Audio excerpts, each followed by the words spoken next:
Hello friends, welcome back to channel bio basics. आज के इस लेक्चर में हम पढ़ने वाले बहुत इंपॉर्टेंट टॉपिक जिसका नाम है प्रोटीन स्ट्रक्चर। इस लेक्चर में हम समझने वाले हैं कि कितने लेवल पर प्रोटीन अपने आप को एक ऑर्गेनाइज करता है, एक प्रोटीन स्ट्रक्चर किस किस फॉर्म में ऑर्गेनाइज होती है। इसमें हम डिस्कस करने वाले हैं प्रोटीन के 4 डिफरेंट लेवल्स ऑफ ऑर्गेनाइजेशन। कैसे? फर्स्ट है primary structure, then secondary, tertiary and quaternary. इन 4 स्ट्रक्चर्स को आज हम डिटेल में पढ़ने वाले हैं। तो without getting late we start the primary structure. Primary structure क्या होती है? It is a linear sequence of amino acids linked by peptide bonds. Peptide bond एक कोवेलेंट बॉन्ड होता है, काफी स्ट्रॉन्ग बॉन्ड होता है। यहां पर आपको याद रखना है कि प्राइमरी स्ट्रक्चर में सिर्फ और सिर्फ पेप्टाइड्स बॉन्ड पाए जाते हैं। ये क्वेश्चन आता है अक्सर कि प्राइमरी स्ट्रक्चर्स में कौन से बॉन्ड होते हैं, सेकेंडरी स्ट्रक्चर में कौन से बॉन्ड होते हैं, या टर्शरी और क्वाटरनरी में कौन कौन से बॉन्ड पाए जाते हैं। तो यहां पर आपको याद रखना है कि प्राइमरी स्ट्रक्चर्स में सिर्फ और सिर्फ पेप्टाइड बॉन्ड्स पाए जाते हैं। So linear sequence of amino acids are linked by peptide bond. पिछली लेक्चर में हमने जाना था कि किस तरह से अमाइनो एसिड्स एक दूसरे से कनेक्टेड होते हैं और एक लीनियर चेन बना लेते हैं एंड सो ऑन, आगे तक जा सकता है। इसको हम कह सकते हैं इट इज एन टर्मिनल और it is C terminal. Lecture से आपको समझना पड़ेगा कि किस तरह से यहाँ पर जो बॉन्ड बनता है वो कार्बोक्सिलिक और अमाइनो ग्रुप के बीच में बनता है। तो ये हमारा क्या कहलाता है? ये पेप्टाइड बॉन्ड कहलाता है। नेक्स्ट पॉइंट पे पढ़ते हैं। The sequence of amino acid is decided by sequence of nucleotides in DNA। DNA में जो न्यूक्लियोटाइड की सीक्वेंस है वो डिसाइड करती है कि कौन सा प्रोटीन वहां पर लगने वाला है। इसको समझने के लिए एक एग्जांपल लेते हैं। Suppose it is a GAG, it is 5 prime and 3 prime and here it is G के सामने C, A के सामने T और G के सामने C। This is the another strand of the DNA। तो ये क्या है हमारा? ये हमारा DNA हो गया।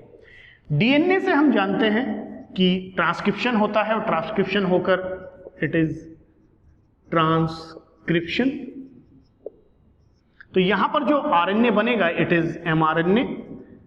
तो जो mRNA यहां पर बनेगा वो ये हमारा सेंस स्टैंड होता है। तो यहां पर जो RNA होगा वो क्या बनेगा? GAG बनेगा, क्योंकि इस स्टैंड पर हमारी सिंथेसिस होती है। It is 5 prime to 3 prime. इसको हम ट्रांसक्रिप्शन में जब हम पढ़ेंगे तो वहां पर आपको अच्छे से एक्सप्लेन करेंगे।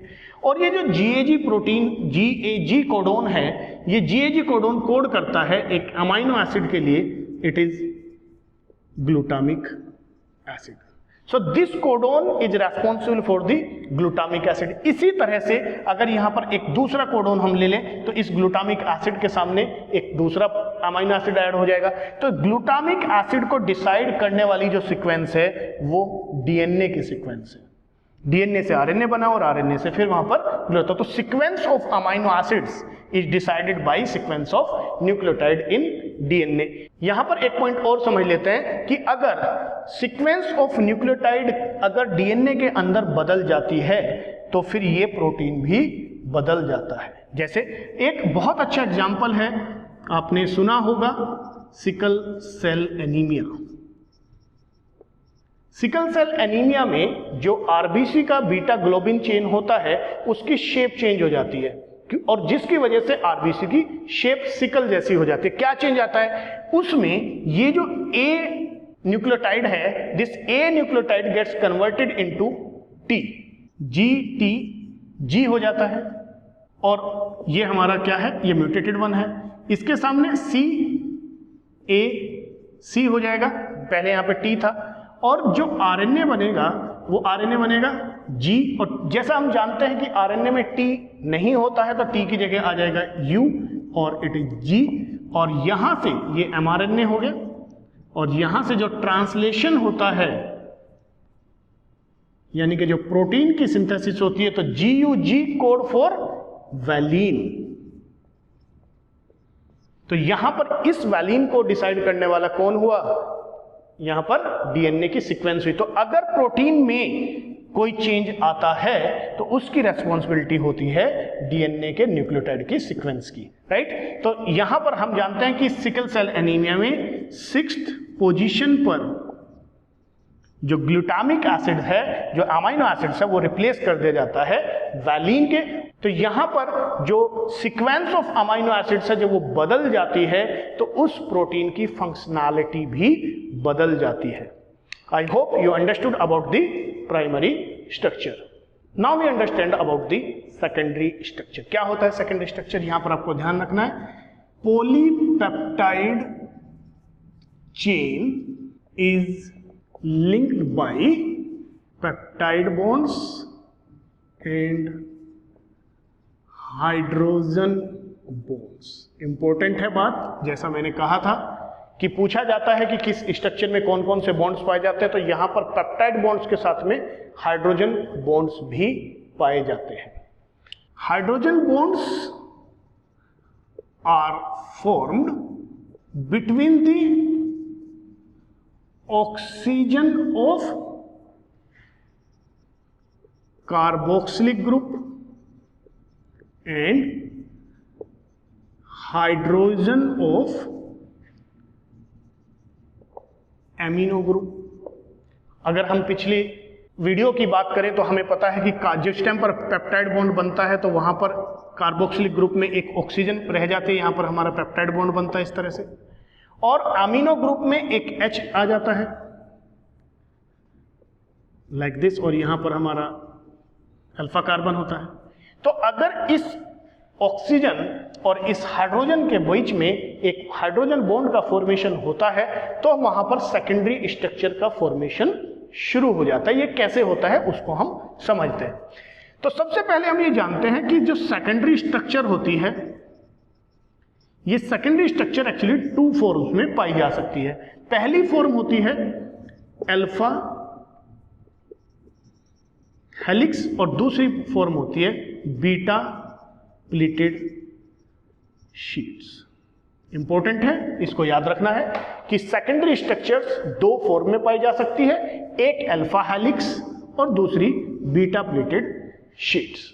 वैसे इसके अलावा सेकेंडरी स्ट्रक्चर और भी कुछ फॉर्म्स में पाए जाते हैं जिसको हम नीट के सिलेबस में स्टडी नहीं करते हैं, बट अगर CSIR के हम तैयारी करते हैं तो वहां पर हमें इसकी जरूरत करते हैं। जैसे लूप्स फॉर्मेशन होता है वो भी सेकेंडरी स्ट्रक्चर कहलाता है, मोटिफ्स का फॉर्मेशन होता है वो भी सेकेंडरी स्ट्रक्चर कहलाती है, और कोलेजन ये भी हमारी सेकेंडरी स्ट्रक्चर का फॉर्मेशन ही होता है। लेकिन यहां पर हमें जो स्टडी करनी है वो अल्फा हेलिक्स और बीटा प्लीटेड शीट की ही स्टडी करनी है। इसको मैं बहुत छोटे लेवल पर जाकर इसको थोड़ा सा हम डिस्क्रिप्शन ले सकते हैं। तो सबसे पहले हम समझते हैं अल्फा हेलिक्स को। अल्फा हेलिक्स एक जो हम टेलीफोन के कोड होती है, जैसे हम पहले हमारे पास जो टेलीफोन्स होते थे उसकी कोड जो होती थी वो इस तरह से स्पाइरल फॉर्म्स में होती थी लाइक दिस। तो अल्फा हेलिक्स भी इसी तरह की स्ट्रक्चर्स होती है। कैसे? तो it is you can say telephone code like structure. Important point यहां पर है, right handed coiled. Right handedly coiled होता है। राइट हैंडेडली कोइल्डिंग कैसे होती है ये अब हम समझते हैं। अभी हमने पिछली स्ट्रक्चर में पढ़ा कि अमीनो एसिड्स एक प्राइमरी स्ट्रक्चर्स में सिर्फ पेप्टाइड बॉन्ड्स के थ्रू जुड़े रहते हैं। ये हमारे पेप्टाइड बॉन्ड्स हैं जैसा हम पीछे पढ़ के आए। इस पेप्टाइड बॉन्ड्स में जो आर चेन होती है वो एक्सटेंडेड रहती है। यहां पर ये बात लिख सकते हैं कि R chain of amino acids are extended out while peptide bonds make the backbone of secondary structure। Secondary structure में जो बैकबोन है वो तो बना रहे हैं पेप्टाइड बॉन्ड्स और अल्फा कार्बन्स, और जो आर चेन है वो एक्सटेंडेड है बाहर की तरफ। तो जैसे कैसे यहां पर हम सोच समझ सकते हैं कि आर चेन सपोज हमारा यहां पर बाहर की तरफ एक्सटेंडेड है लाइक दिस, और इस अमाइनो एसिड का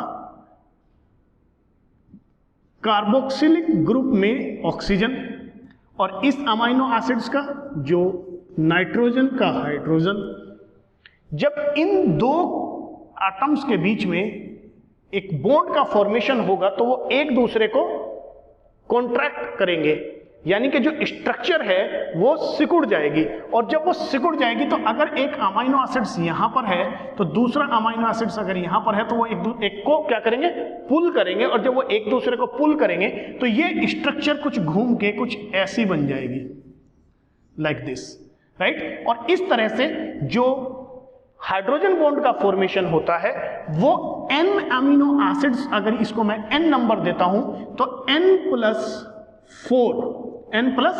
4 अमीनो एसिड्स के बीच में हाइड्रोजन बॉन्ड का फॉर्मेशन होता है। ये बात ध्यान रखना है कि जो कार्बोक्सिलिक ग्रुप है वो n अमीनो एसिड्स का है, और जो हाइड्रोजन है वो n+4, यानी कि जो पहला अमीनो एसिड्स है वो 5वें अमीनो एसिड्स के बीच में हाइड्रोजन बॉन्ड का फॉर्मेशन करेगा। उसी तरह से अगर मैं बात करूं, यहां पर हम अमीनो एसिड 6 ले लेते हैं। सो इसमें जो NH ग्रुप होगा उसका NH ग्रुप इस अमीनो एसिड्स के कार्बोक्सिलिक ग्रुप का जो ऑक्सीजन होगा उसके साथ में हाइड्रोजन बॉन्ड का फॉर्मेशन करेगा।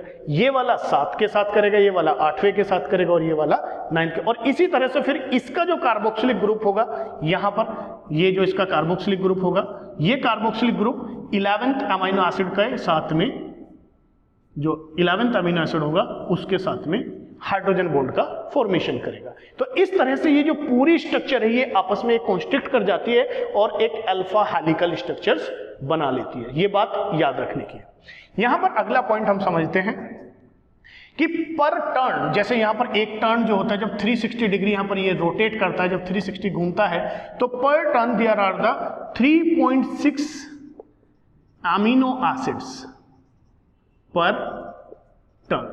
एक टर्न में 3.6 अमीनो एसिड्स का इन्वॉल्वमेंट होता है। नेक्स्ट पॉइंट यहां पर हम समझते हैं कि approximately 11 amino acids are involved in alpha helix formation.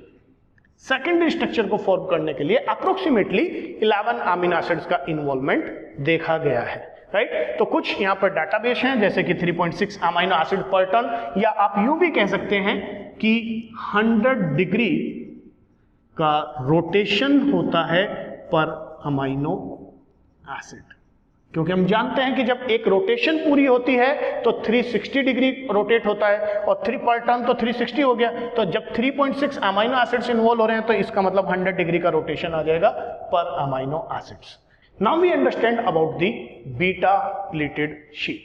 Beta pleated sheets were described by Linus Pauling and Robert Corey. इन्होंने पहली बार बीटा प्लेटेड शीट्स को एक्सप्लेन किया था।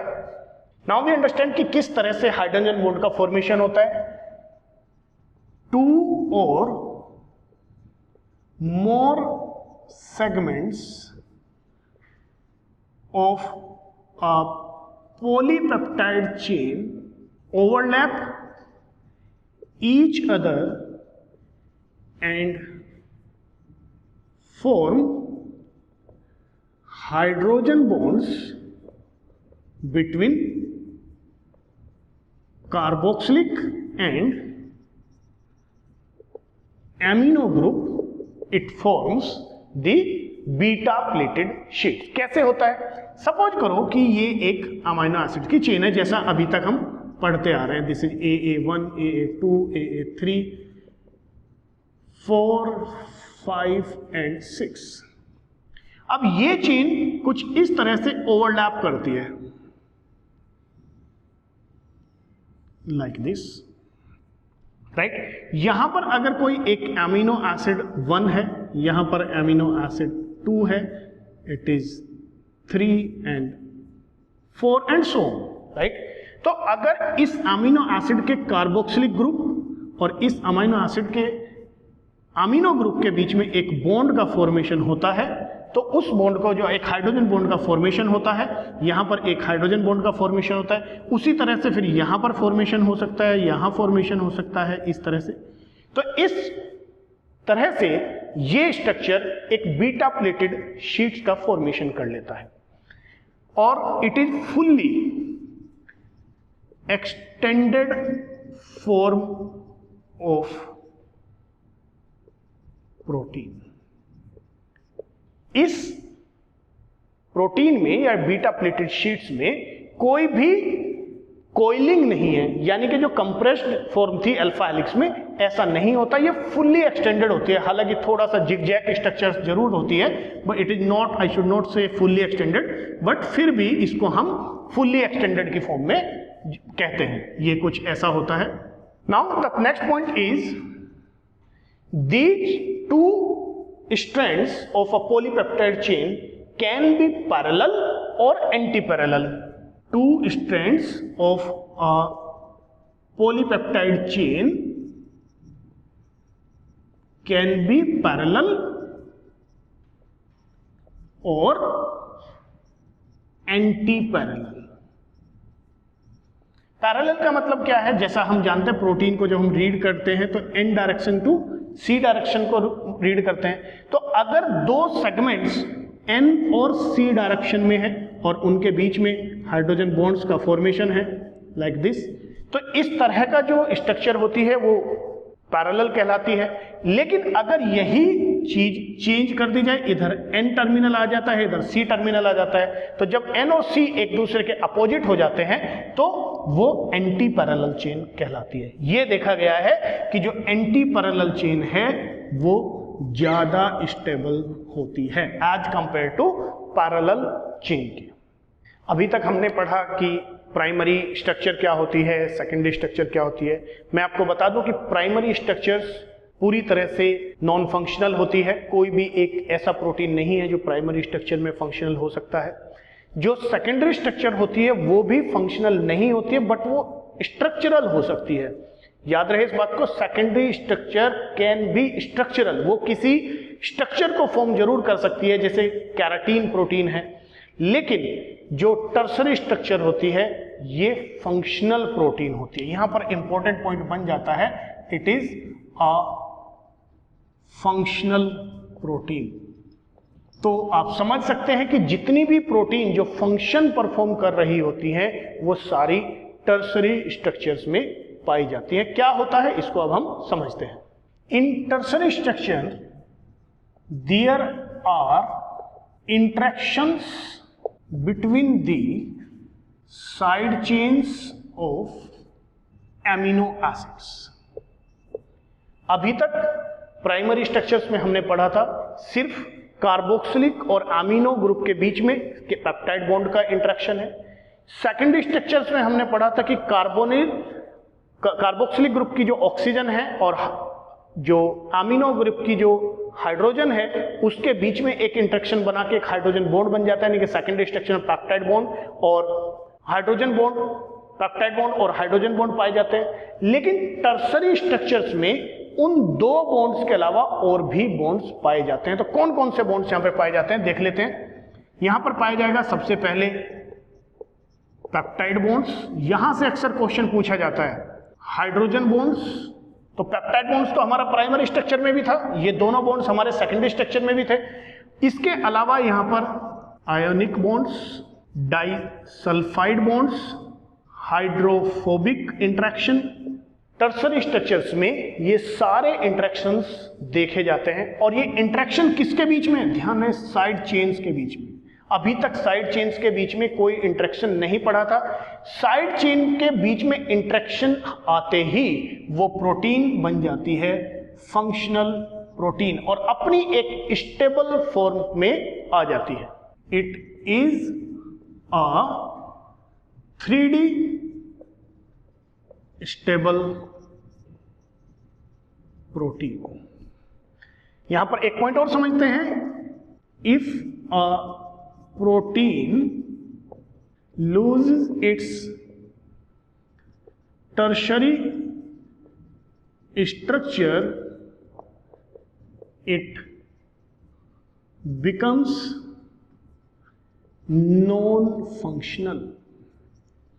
याद रहे बात कि अगर वहां पर वो इंटरेक्शंस खत्म हो जाते हैं तो वो प्रोटीन नॉन फंक्शनल हो जाती है। ये इंटरेक्शन खत्म करने के लिए जैसे हम क्या करते हैं, किसी प्रोटीन को अगर हमें डीनेचर करना है, प्रोटीन को डीनेचर करना है तो हम उसके जो इंटरेक्शंस हैं उन इंटरेक्शंस को हम ब्रेक कर सकते हैं। जैसे अगर हम यूज करते हैं SDS, सोडियम डोडेसिल सल्फेट, ये डाइसल्फाइड बॉन्ड्स को ब्रेक कर देता है। इसके अलावा हम यूज कर सकते हैं mercaptoethanol. So these are the detergents which breaks the all interactions which are found in tertiary structure. So यहां पर अगर हम इनसे ट्रीटमेंट करते हैं तो जितने भी प्रोटीन्स हैं वो प्राइमरी स्ट्रक्चर्स में आ जाते हैं। यहां पर आपको एक बात और याद रखनी है कि मायोग्लोबिन वो पहला प्रोटीन है जिसकी टर्सरी स्ट्रक्चर को स्टडी किया गया था। The first protein which was studied in the form of tertiary structure, it is myoglobin. Myoglobin वो पहला प्रोटीन था जिसकी टर्सरी स्ट्रक्चर को स्टडी किया गया था। कैसे होता है ये फॉर्मेशन, इसको अब हम समझ लेते हैं। सपोज करो ये एक हमारे पास चेन है अमाइनो एसिड्स की, जैसा कि हम प्राइमरी स्ट्रक्चर से पढ़ते आ रहे हैं। This is a chain of amino acids. ये अमाइनो एसिड्स अल्फा हेलिकल्स स्ट्रक्चर भी बना सकती हैं या फिर वो बीटा प्लेटेड शीट्स भी बना सकती है। This is the beta pleated sheets. या फिर ऐसा भी हो सकता है कि एक ही प्रोटीन में दोनों स्ट्रक्चर भी बन जाए, लाइक सपोज करो, और ये इंटरेक्शन आपस में इस तरह से जुड़ा हुआ हो, ऐसा भी हो सकता है। तो जिस टाइम पर यहां पर इन चेन्स के बीच में भी इंटरेक्शन डेवलप हो जाता है तो इस तरह की एक स्ट्रक्चर, एक कॉम्पैक्ट स्ट्रक्चर बन जाती है लाइक दिस। सो इस तरह की स्ट्रक्चर कहलाती है टर्शियरी स्ट्रक्चर, और यही ग्लोबुलर स्ट्रक्चर जिसको हम कह देते हैं। ग्लोबुलर स्ट्रक्चर जो होती है ये कैसी होती है, ये हमारी एक फंक्शनल प्रोटीन की तरह से काम करती है। I hope you understood about the tertiary structure. Now we understand the quaternary structure. Tertiary structure में हमने पढ़ा कि जो प्रोटीन्स है वो एक कॉम्पैक्ट स्ट्रक्चर गेन कर लेती है और एक फंक्शनल प्रोटीन की फॉर्म में आ जाती है। तो मैं आपको यहाँ पर यह भी बता दूं कि जितने भी हमारे एंजाइम्स हैं वो टर्सरी स्ट्रक्चर्स में ही पाए जाते हैं, क्योंकि जैसा मैंने बताया था कि टर्सरी स्ट्रक्चर्स में प्रोटीन जो है वो फंक्शनल फॉर्म में आ जाती है। क्वाaternary स्ट्रक्चर क्या होता है कि जब more than one tertiary structure combine and form a more complex structure, it is called as quaternary structure। क्या कहलाती है वो? क्वाटरनरी स्ट्रक्चर कहलाती है। कैसे? जैसा कि हम जानते हैं कि टर्सरी स्ट्रक्चर में कोई भी पॉलीपेप्टाइड एक कॉम्पैक्ट स्ट्रक्चर में आ जाती है। अगर ये एक टर्शरी है, मैं इसको टर्सरी स्ट्रक्चर से डिनोट कर देता हूं, एक और दूसरी प्रोटीन, एक और दूसरी पॉलीपेप्टाइड, ये भी टर्सरी स्ट्रक्चर में। Alone this tertiary structure is non functional, and this tertiary structure is also non functional. अकेली ना तो ये काम कर सकते और ना ये काम कर सकते, लेकिन अगर इन दोनों के बीच में इंटरेक्शन बन जाता है तो ये एक कॉम्पैक्ट स्ट्रक्चर फंक्शनल हो जाती है।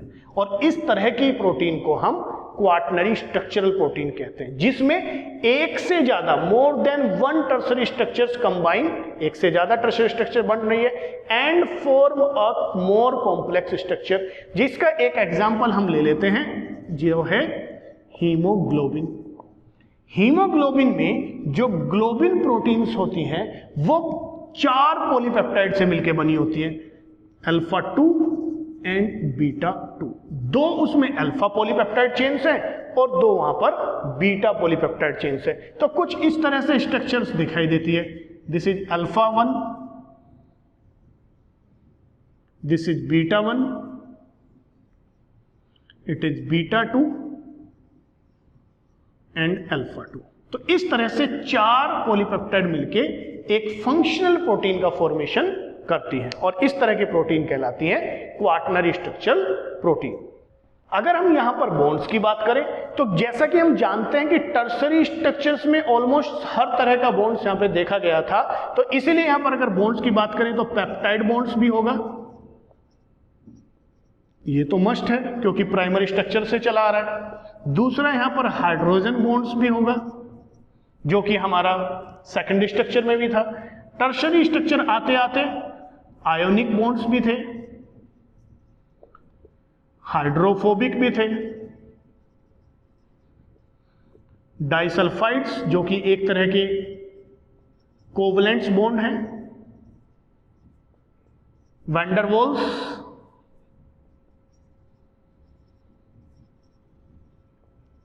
इंटरेक्शंस भी यहां पर देखे जाते हैं। वैंडरवॉल इंटरेक्शन जो है टर्सरी स्ट्रक्चर में ही पाया जाता है। तो यह याद रहे कि ये सारे bonds tertiary and quaternary structures में पाए जाते हैं। आई hope you understood all about the protein structures. अगली वीडियो में हम समझने वाले हैं कि प्रोटीन्स के फंक्शंस क्या क्या होते हैं, प्रोटीन्स को हमने फंक्शंस के बेस पे किस तरह से क्लासिफाई किया है। I hope you understood all about the protein. Thank you so much for watching this lecture.